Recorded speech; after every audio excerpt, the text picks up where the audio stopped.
Hello, welcome back to Let's Play the Journeyman Project Pegasus Prime. Last time we resolved the temporal rip in Mars and found out, distressingly, that it seems like the inventor of time travel himself, Elliot Sinclair, is behind these changes. But we've still got two more time zones to correct before we can get back to the proper history. So today, we'll be jumping back to the World Science Center in Sydney, Australia.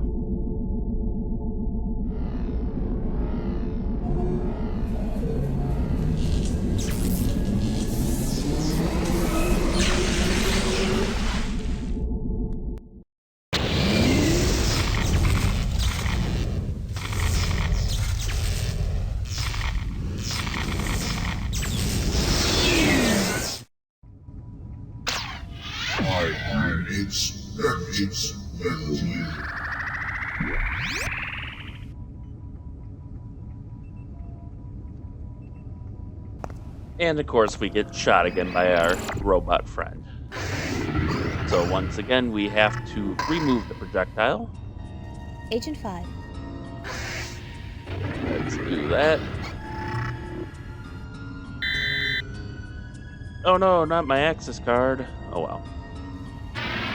Alright, we don't need to listen to her because she's already told us this. And we still happen to have the antidote, so all we have to do is take the antidote again. I think it never runs out, no matter how many times you jump here. It never runs out. So, with that out of the way, we can continue onward. We've already done everything we need to in that room. I do want to take one side trip to Sinclair's laboratory, though we got most All of this. conference attendees must check in at the main reception in the auditorium complex. We got most of everything taken care of, but there is one thing that I didn't quite remember how to get it, and I did look it up because I was just really confused as to why I couldn't get there's one video we didn't review, and I want to look at that before we move on. So here we have to go to, I think, hello.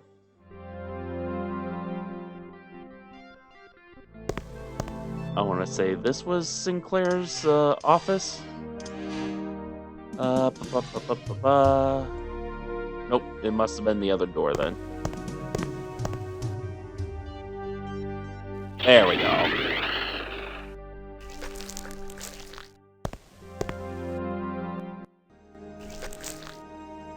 As we can see, he does not like Dr. Castillo here. I think I looked at the pamphlet, if I remember correctly. Let's see here. Oh yeah, that's right. Smart pamphlet. Welcome to the Symposium on Alien Contact at the World Science Center in Sydney, Australia. The primary purpose of this conference is to allow the scientific community a forum to exchange ideas and opinions about joining the symbiotry of peaceful beings. The primary debate will take place in the main auditorium complex on Wednesday at 9 o'clock, with keynote speakers and world-renowned scientists Dr. Elliot Sinclair and Dr. Enrique Castillo.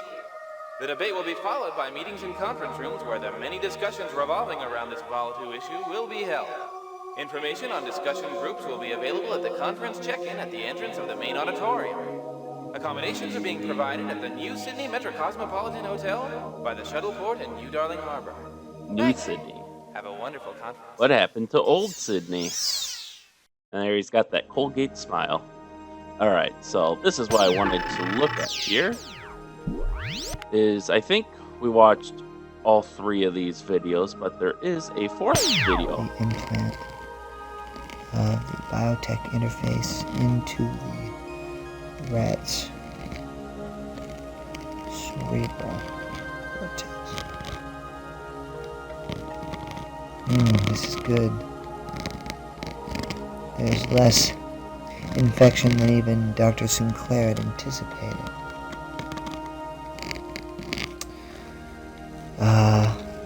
There are no signs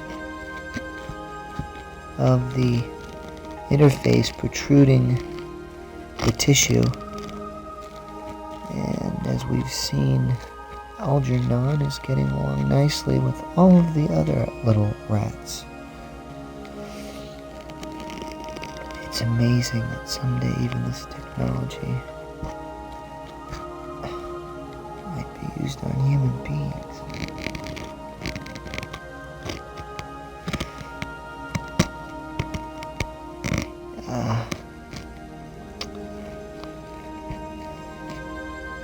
Can see no signs of any infection whatsoever. This rat's ready to rock. So consider this, Mercy. You'll get the cheese quicker than anyone.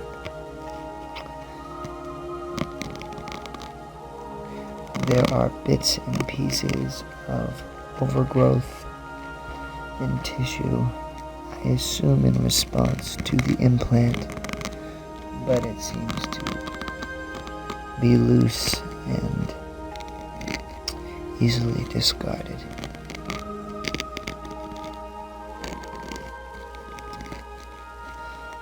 These tests are similar to the tests we ran after 2 weeks, and yet exponentially the rate of healing is happening accordingly.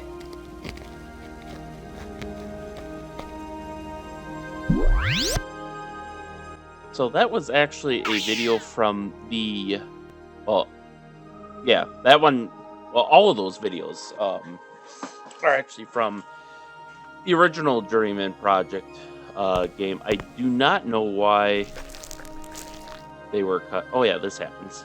Oh, Dr. Sinclair, aren't you speaking at the conference right now? Wait a minute, if you were speaking at the conference, you wouldn't be here! Sometimes I just think too much.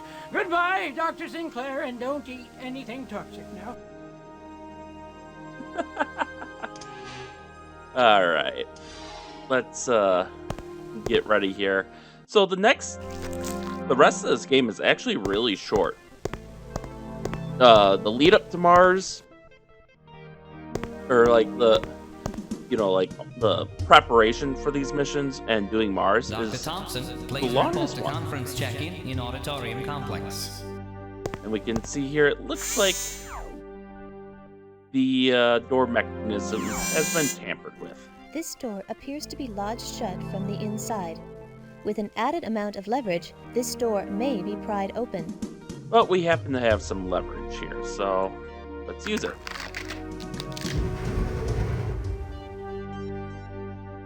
And now let's head to the central conference area.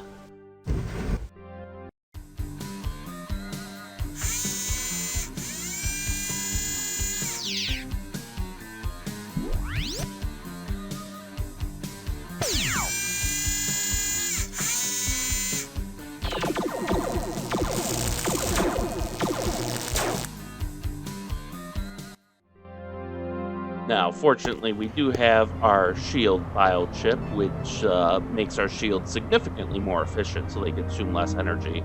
Because our biosuit has a built-in shield generator. This bio chip that we pulled off the robot enhances its function. As you can see, we're on a conveyor belt too. They really like those conveyor designs, and I don't know what's with these weird doors. It's unfortunate that we can't look outside. I suppose that's why they put the conveyor belt there, is so they didn't have to render the. Yeah, we can only turn 2 ways too, north and south, but we should be able to walk right in. Let's see here. Biorhythms of life forms detected nearby. Extreme caution advised. So we probably don't want to walk straight down. Dr. Azimi, please report to Lab 5R in the West Wing. But yeah, the rest of these episodes are all going to be really short. Provided I don't, Biorhythms of life forms detected nearby. Extreme caution advised. Alright, we don't want to go that way. Now, there is one other thing. Do I have to... Ah, there it is. Let's see what's going on right now. Every instinct tells me that this is nothing but lies and deceits. We need to look no further than at our own history to see that the outstretched hand of peace inevitably falls into the fist of war. The alien alliance known as the Symbiotry tells us that they only desire peace, but what guarantee do we have that these supposed ambassadors of goodwill are not merely concealing their true, aggressive intentions? Once they have secured our trust, and we have let down our defenses, what is to stop them from invading Earth? How can we ensure the safety of our planet or the future of our children if we blindly open our arms and welcome into our world strange races about which we know nothing? The human race has conquered and mastered this world for thousands of years. We have triumphed because of our power and our technology. We have proven ourselves superior.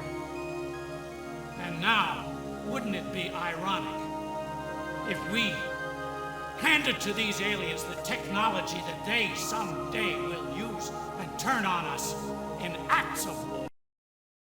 My bad. I forgot. It's been so many weeks. I'm sorry. I really hate to interrupt this, but I forgot to change the volume settings that reset every time. And aggression. We must make sure that the planet Earth never succumbs to hostile invaders. And that is why I beg, no, I demand that the Council refuse the Symbiotry, the requested exchange of information, and unequivocally reject the bid for membership into the Symbiotry. Thank you.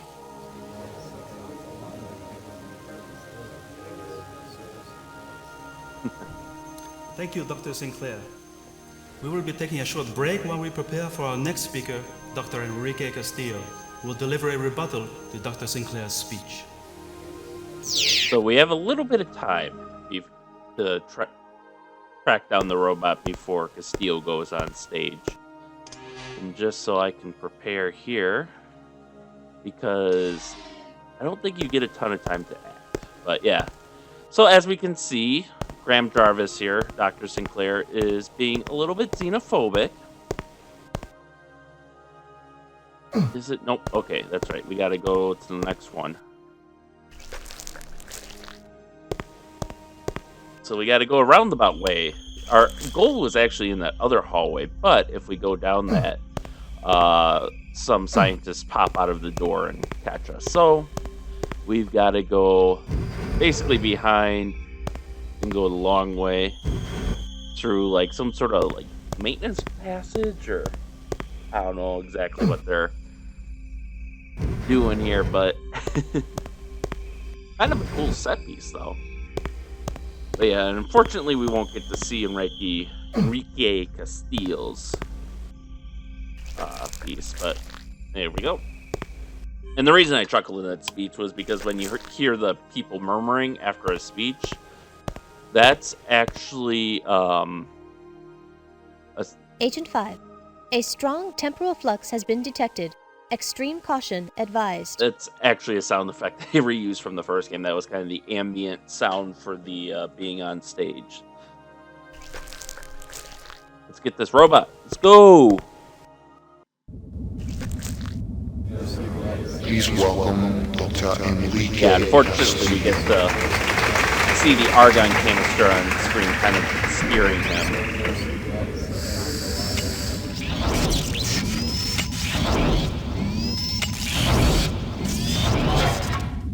Good thing no one can see up here. Agent 5. recommend that you proceed with the removal of the robot's biochips before initiating auto recall. So the quote-unquote violent way to kill him is, you may have noticed a cable to our right. That is just one giant power cable that you can sever somehow, yet safely, and then electrify the floor, killing him. In the original game, that box on the left, when we entered the room, that was a fire controls, like a fire suppressor, the fire suppression system station, and the way to kill him would be to activate the halon or the argon fire suppression system, or the tested, which would puff him with argon. But obviously they changed things for this game to make it a little bit more difficult. So we've got some more biochips to look at. Optical memory, we already have the mapping biochip. Ooh, a retinal biochip. That'll be very important later, and because we cannot leave any anachronistic evidence behind, we'll take his gun. No, not my nitrogen. Oh well. There we go. And there's the auto recall.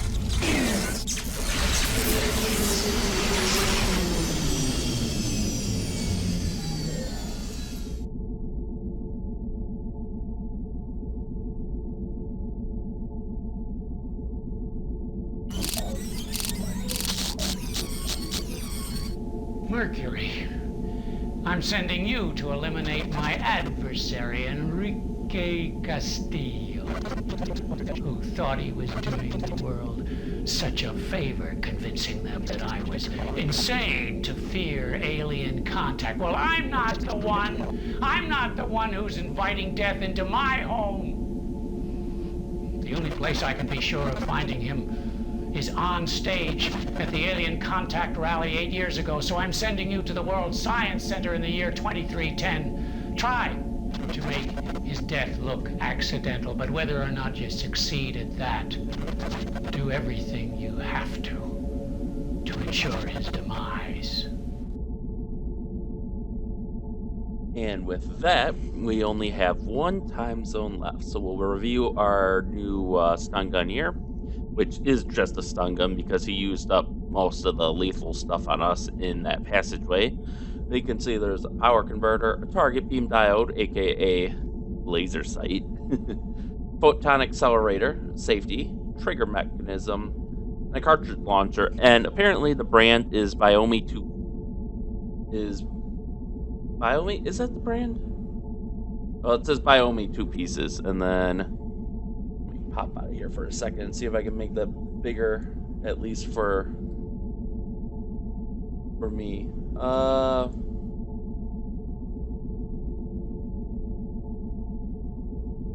I can't quite read that first word. Concurrent?